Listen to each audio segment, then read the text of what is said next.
राम राम जी। हमारे YouTube channel में आपका बहुत बहुत स्वागत है।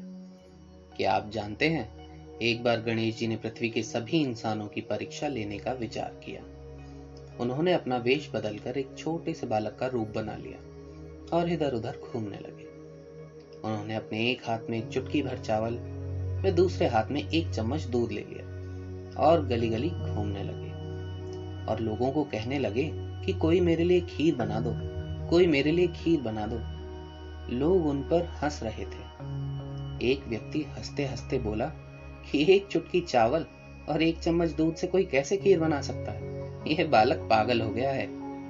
ऐसा सुनकर गणेश जी मुस्कुराकर आगे चल दिए। एक गांव की गलियों से दूसरे गांव की गलियों तक वे पुकारते रहे, पर कोई भी उनके खीर बनाने के लिए तैयार नहीं हुआ।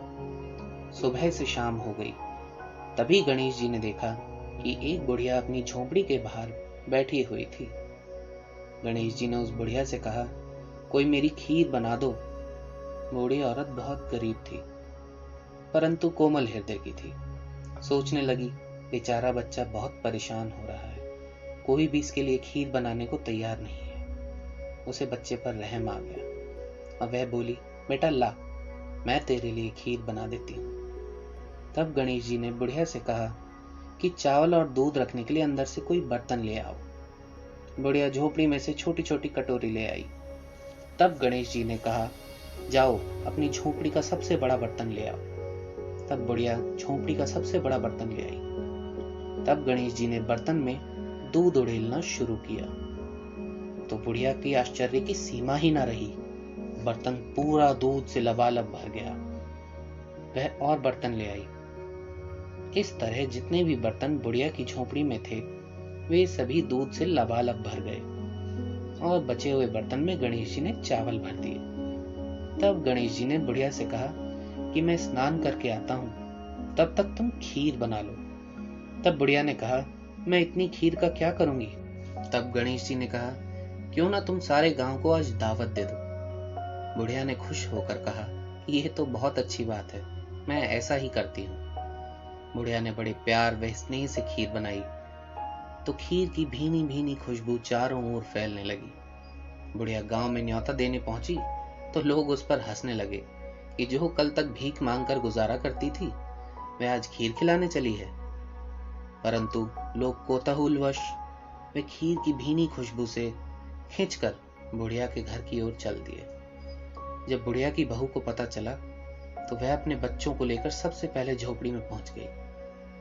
वह खीर खाना चाहती थी, परंतु बुढ़िया ने उससे कहा, पहले गणेश जी को भोग लगाना है, और अपनी बहू से कहने लगी कि तुम खीर को चला दो, मैं बाहर बैठी हूं। और वह बाहर आकर बैठ गई। तब बहू ने खीर को देखा तो उसके मुंह में पानी आ गया। वह अपने आप को रोक न पाई और खीर की कटोरी एक दरवाजे के ओल्ले यानी कि पीछे की तरफ लाकर खाने की तैयारी करने लगी। चम्मच में खीर लेकर बोली, गणेश जी महाराज भोग लगाना। जैसे ही वे खाने लगी, थोड़ी सी खीर जमीन पर गिर गई और गणपति जी का भोग लग गया। वे प्रसन्न हो गए। इस बीच बुढ़िया ने देखा कि बालक वापस आ गया है। बुढ़िया ने कहा, खीर तैयार है, आइए भोग लगा लीजिए। तब बालक ने कहा, भोग तो लग चुका है, मेरा पेट पूरी तरह भर चुका है। बुढ़िया ने आश्चर्य से कहा, तुमने कब खाया? तब गणेश जी ने कहा, जब तेरी बहू ने दरवाजे के पीछे छुपकर खीर खानी शुरू करी तो उसने कहा था, हे गणेश भगवान, आपका भोग लगे।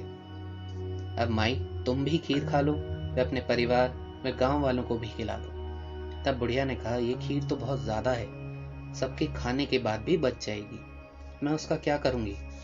तब गणेश जी ने कहा कि बची हुई खीर अपनी झोपड़ी के चारों कोनों पर रख देना। इतना कहकर गणेश जी अंतर ध्यान हो गए। सारे गांव वालों को खीर खिलाने के बाद बची हुई खीर बुढ़िया ने झोपड़ी के कोनों पर रख दी। सुबह जब बुढ़िया की आंखें खुली तो उसने देखा कि खीर की जगह पर हीरे मोती जवाहरात भरे थे। बुढ़िया की आंखें भर आईं। वह कहने लगी, गणेश जी महाराज, जैसे मेरे यहाँ आए हो वैसे ही अपने सभी भक्तों के यहाँ जाओ और उनके कष्ट हरो। जैसे आपने मुझे दिया, ऐसे ही सभी कहानी सुनने वालों को भी दें।